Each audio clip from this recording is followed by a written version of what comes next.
Ladies and gentlemen, just for a few brief moments, if the ladies near the door will give me a chance.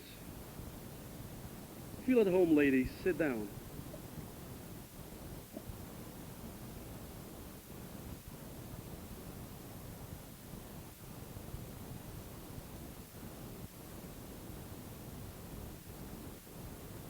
Just a short message from what the Rebbe has spoken to us during the last few weeks. The Rebbe has just started a revolutionary activity in American life, and that is to bring out the importance of the Jewish child. The Rebbe started by telling us that for the last few months, when we have celebrated the holidays of Pesach and Lag BaOmer and Shavuos, we always simultaneously celebrated the importance of the Jewish child. Starting from the holiday of Pesach, and we have mentioned it before, the night of the Seder and the four Kashes, we went a little further to the seventh day of Pesach. In the seventh day of Pesach, we celebrate Shvi Shel Pesach, which is the day when the Almighty has shown us His great miracle, the splitting of the Red Sea. When the Almighty split the Red Sea, and the Medrash tells us everyone present was able to see godliness, was able to visualize with his own eyes as to what godliness is. And the Medrash says, Lo aso shivcho al hayam, a simple maidservant was able to see godliness by the splitting of the Red Sea, Mashaliro Yecheskel bin Vuasei, that Yecheskel was not able to see in his prophecy. Or as a different version in the Medrash, Mashaliro Godel Hanavim, that the greatest of prophets was unable to see. Yet when it came to that great moment, and the Almighty revealed Himself by the splitting of the sea, and everybody was able to recognize God, the Medrash told us, who was the first one to recognize God? It wasn't Moshe, it wasn't Aaron, and it wasn't any one of the great sages.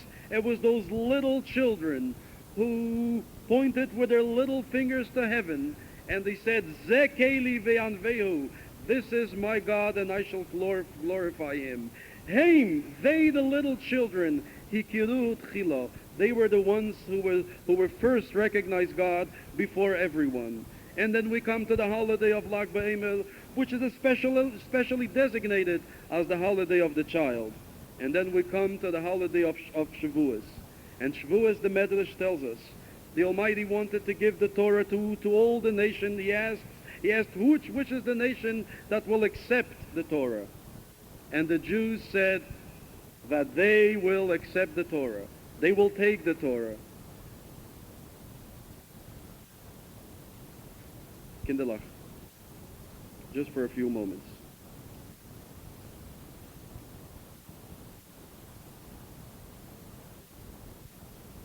They will accept the Torah. And the Almighty said to them, very nice, but who will guarantee that you will keep the Torah? Today you are full of enthusiasm, today you are full of spirit, but what will happen tomorrow? What will happen in a generation from today? And the Jews said, don't worry, Almighty God, we will keep the Torah. Avoseinu alevim ba'adenu. Our forefathers will be the guarantors for us. And the Almighty says, we have seen, that we have already not listened to our forefathers. We've put the old folks in a nice, comfortable old age home. And we come to visit them once a year. And we said, Mom, and we send her a beautiful card on Mother's Day. I love you, Mom. And that's it until next year. We have seen that so many times in America, unfortunately, and in Europe, and probably in many other prosperous countries. We cannot depend on the old people that they will be the guarantors for us in 1980, that we will keep the Torah. And the Jews said, don't worry, Almighty God, we have another set of guarantors. Nevi'enu alevim ba'adenu. Our teachers, our prophets will guarantee for us. And the Almighty said, we have seen that too. We have seen where we haven't listened to our prophets, when we haven't listened to our rabbis, when we haven't listened to our spiritual leaders, and we have done what we wanted, we cannot accept them as guarantors. And then the Jews said, "Bonenu adevim ba'adenu." Our children will be the guarantors. Our children will make sure that the Torah will prosper, not only in the generation of when the Torah was given, but in many, many generations to come. There will be a continuity, and even in 1980, and even in Scarsdale, there will be a mikveh that will be built, and there will be a yeshiva, you understand, on the same premises. And le'almon Yisrael, Jews will never be spiritually impoverished as long as we have the little kinderlach that they will guarantee for us. And the Gemara says there are 3 different plateaus of teaching our little children Torah. First, we teach our own child Torah, which is the greatest mitzvah, Veshinantam levanecho, and you shall teach them diligently to your children. Says the Gemara that is not the greatest mitzvah of teaching the Torah. There is a greater mitzvah, and that is to teach your friend's son Torah. It's not enough that your child goes to a yeshiva. Make sure that your friend's child goes to a yeshiva as well. And then the Gemara brings us the pasuk from Moshe and Aaron, that the one who teaches his friend's child Torah, kol hamlamed es ben chaverei Torah, malol avakosuf kilu yodei. The Almighty accepts it as if he has given birth to this individual child. Is that the greatest form of teaching Torah? No, says the Gemara. There is a greater form. It is not enough that you teach your son Torah. It's not enough that you teach your neighbor's son and your friend's son. But the Gemara says, Kol hamlamed es ben am haaretz Torah. You teach Torah to the child of an am haaretz, to the child of a father who would never give him a Jewish education, to the child of a father who spends all his money in Las Vegas, who spends all his money on the horse races, but doesn't have the few $1,000s or the few $100s sometimes that it takes to give his child a Jewish education. And we say, Al techtu vayoled, do not sin against the American child because his father does not have the understanding that he needs a Jewish education. And we say, Kol hamlamed es ben am haaretz Torah, the one who teaches Torah to the child of an am haaretz, to the child of a father that does not appreciate Torah, unfortunately. Then the Gemara says that even if that person has a decree, the Almighty will destroy the evil decree in favor of the person who was not pleased that his son was learning Torah, was not pleased that his neighbor's son was learning Torah, but that he was checking all of Westchester County and all of Kings County and all of the other counties to find out what's going to happen with Jewish children during these summer months. Whether are they going to go to a Jewish camp, and what is going to happen in September when we start again our school year? Are they going to be roaming the streets or in PS 151, or will they be sitting in front of a chumash or in front of a siddur? We find, ladies and gentlemen, a very, very interesting medrash, because we're talking about Jewish education and the importance of Jewish education. All of us read the papers, and all of us see what's happening in this day and age.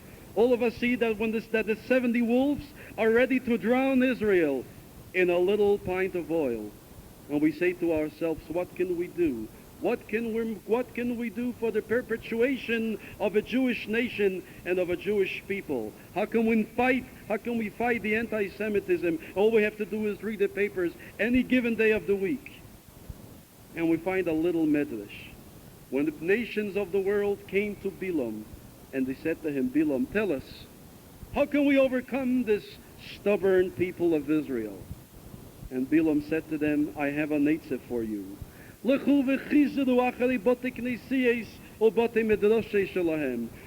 and check the yeshivas, go out and check their houses of worship, go out and check their shuls, go out and check where little children get together. Imatem shemim tinekes mitzafzefin. If you will hear Jewish children's voices ring, if you will hear their voices ring in Chumash, if you will hear their voices ring in Torah, if you will hear their voices ring in Mishnah, then you will know Einatem yechelim lohem. You will never be able to overcome this nation. V'im lav. But if you will pass by their houses of worship and you will not hear the voices of Jewish children, then you know that Atem yechelim lohem chas v'sholem, that you can overcome this people. Now when we are looking for ways that they chas v'sholem should not be able to overcome the Jewish people, where they should not be able to be victorious, whether it's over the land of Israel or it's any other place where Jews are gathered, then there is only a one eitzeh. Let us bring all our children into Bate Knisiyas, into Bate Midrashes, and let us listen to their voices, and let us listen to their voices ring in Chumash, and let us listen to their voices ring in Tanakh and in Medrash and in any other Jewish book. And then we know Ein Heim Yechelim Lanu. They will never be able to overcome us. And I just want to conclude, ladies and gentlemen, with a little story that just happened a few days ago on the holiday of Lag BaOmer. And the Rebbe asked for Jewish children to gather all over the world, not only on Eastern Parkway, and not only in Scarsdale, where you can have a direct hookup to 770, but all over the world, and remote towns, even in places where you cannot get a permission to parade on the streets. Even in some of the Arab countries, I do not want to be too particular. Also there, the Rebbe wanted some sort of parade. And even in Eretz Yisrael, and just in our holy land, 250,000 little children have gathered on Lag BaOmer in over 100 parades. I want to tell you about one particular parade that took place in the town of Hebron, in the town of our forefathers of Avraham, Yitzchak, and Yankiv. The Rebbe asked that even in that town there should be a parade. Several hundred children were marching on the way to the Me'odas HaMachpelah. And when they lifted their eyes, they saw another parade coming their way. It was not exactly a parade, ladies and gentlemen. It was a funeral procession. For remember, several Shiva Butman were killed. And on that day, there was the day of the funeral in Hebron. Two of those young men were buried in that area, and therefore the funeral procession passed by the old city of Hebron. And here they found themselves eye to eye. And an old man said, and it was given over to me, he said, it's only when we looked on this great parade of Lag BaOmer, and this gave us the strength and the inspiration to overcome the other sad parade. It's when we looked on those little kinderlach and we said to ourselves, no matter what the Arabs are going to do, there will still be a Jewish nation left. And there will still be little children that will parade even on the day of Lag BaOmer, even a few days after what happened in Hebron. They will still have the strength and the courage. They will parade in that city. And as long as we have this parade of little Jewish children, we are not afraid, and we know that we will be able to overcome. And it reminds us what the Medrash tells us about Mordechai. When Mordechai heard the evil decree of Haman, Lashmid la regulabe des kol haYehudim, that the entire Jewish people will be destroyed, Mordechai was not afraid. He walked out on the street, and Haman, the Medrash says, was following him. And he met a little boy. And he went over to this little boy and he said, Pseikli psukach, tell me what you have learned today. And the boy said, Al tiro mipachat piseim, be afraid not of the fear of the Rishoyim. He went over to the next boy and he said to him, Pseikli psukach, zog mir mein Kind, was ist du heim geleden? And he said to him, Utsu eitzov es they will counsel a lot of counsel, but it will be destroyed. And he walked over to the third little boy, and he said, Zog mir, was hast du geleden? And he said, I've learned, Mordechai, v'yadzikno an Yehuda, that the Almighty will be with us until old age. And then Mordechai said, I have nothing to be afraid of Haman. As long as I have these little children with me, as long as I know that Judaism will exist, not only today, but also tomorrow and in many, many generations. I am not afraid of Haman, whether it was the Haman in those days, or whether it was the Haman of today, or whether it's Sadat, or whether it's Khomeini, or whether it's any other one of the modern-day Hamans. We know that the little children are with us. Ladies and gentlemen, the work of the Lubavitch Youth Organization, if you have heard it before so eloquently from Bob Abrams, is to get all Jewish children, whether they are Lubavitcher or not Lubavitcher, get them all to a yeshiva, get them all to a Hebrew day school, get them all to camp this summer. That not only our children should go to camp, not only our children should go to a yeshiva, but Hamalamid is Ben Hamaoretz Torah. Let us make sure that there isn't a Jewish child that will roam the streets this summer, and that there isn't a Jewish child that will not be enrolled in a yeshiva. Well, you know the problem when you want to enroll a child in a yeshiva. The first thing is you have to pay his tuition. We, the Lubavitch Youth Organization, have accepted that we will pay the tuition of those children whose parents so far do not have the proper understanding that to give their child a Jewish education. And we're going to ask you, we're not going to make an open appeal, but we were told by the management to ask each and every single one of you to help us in this great effort. I was once told that a man was not well. He had a heart attack. And the doctor came over. I'm sure there are many doctors in the audience. The first thing is he went for the man's pulse. He wanted to see his hand. And the man says, what are you doing? It's his heart that's bothering him. Why are you going for his hand? He says, when I check his hand, I can see whether he has a nice Jewish heart. Ladies and gentlemen, we want to see that you have nice Jewish hearts by checking your hands, of making sure. We're not going to make an open appeal, but you will find a little pledge card on each and every one of your seats. Please fill it out in the finest Jewish tradition. Give it over to us before you leave tonight. You will know that there will be one Jewish child less on the streets of this city, and there will be one more Jewish child enrolled in a Jewish camp and enrolled in Hashem in a yeshiva.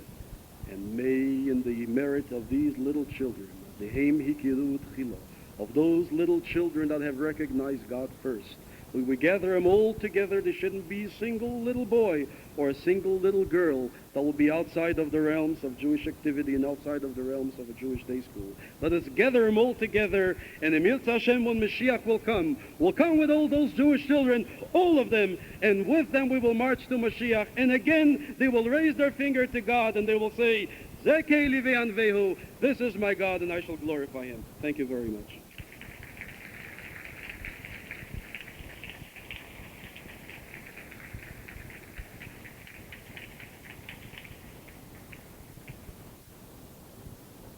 I'll give you a couple of seconds to fill out the pledge card. Ladies and gentlemen, permit me to introduce the last song that, as I have told you before, has created a revolution. The theme of the song has created a revolution in American education. It's easy to get to a man who comes to shul every day. It's easy to get to a woman who's concerned with Jewish education. What happens to the people who are not concerned with Jewish education, who do not care, who say, ich bin schon zu alt, I am too old. Whether they are right or wrong is irrelevant, but that is their argument. The way to them is through their children. If you cannot reach them directly, go to their children. Go to little Shirley and to little Yankee. See if you can get them to light Shabbos candles, if you can get them to go to a Hebrew school. Just want to share with you a little story that happened in the Wednesday hour. You know, we take care of, the government allows 1 hour a week for every student, for that matter, that attends the public school system. We take care of the Jewish children. And every Wednesday we get 1 hour where we take the Jewish children out from the public schools and we teach them a little bit of Jewish education, of Jewish history, of Melachos, of Tfilis, and so on. Our instructor has told the little girl that the little girl has to light Shabbos candles every Friday evening. And of course everyone agreed. They went home, they got a little candle, and they lit the candles on Friday. Shirley came home and she said to her mother that the rabbi has told me that we have to light a little candle every Friday evening for Shabbos. And the mother said, ain't no Jewish bearded instructor going to tell me what to do. I never did it, my mother never did it, and you, Shirley, ain't going to do it either. Well, next Wednesday came and the instructor asked all the little girls who lit Shabbos candles. All the hands went up. Shirley's hand, unfortunately, did not go up. So she said to herself, she has to do something about it. She's a Jewish child, and she can't, and she has to have some tie with her tradition, and she can't remain the way she is. So she ran home on Friday afternoon. She went before her mother had a chance to come back from work. She ran into the grocery store, and she asked the man if he has Jewish candles. The man says, yes, you have Jewish candles. They gave her a Jewish candle. He charged her 20 cents. She came home. She lit the Jewish candle. The mother came home and said, Gewalt, what happened? On the table was a Yortzeit list. Would you believe it? She said, what happened? Was geschehen? Who passed away? Little Shirley came in and she said, Mom, I did it. She says, what happened? She says, Mommy, you didn't light Jewish candles for me, so I lit Jewish candles for you. Let's get to the little children. Let's get to the mothers through the little Shirleys and the little Yankelach and little Davids. And this is the song, Veheshiv Levaves, and he will return the heart of the parents that was so stubborn that you couldn't get to. But Albonim, through the little children, through the children, the Rebbe will reach not only the children, he would also reach also their parents. And what do we say before that? Lifnei bo yem Hashem hagodel vehanero. The prophet tells us, Malachi tells us, before the grand day, before the Almighty will send us Eliyahu Hanavi, we have to do all these things. We have to bring the parents together. We have to bring the parents together through their children, which is what the Rebbe is doing. And let us hope that through these little children, we will also get to the parents, and the prophecy of Malachi will be fulfilled speedily in our days. And all of us will witness the Bo Yom Hashem, the coming of the day of God, the great day when Mashiach will come, and together with the Rebbe, led by the Rebbe, we will go to Eretz HaKodesh b'mheira b'yameinu. Amen.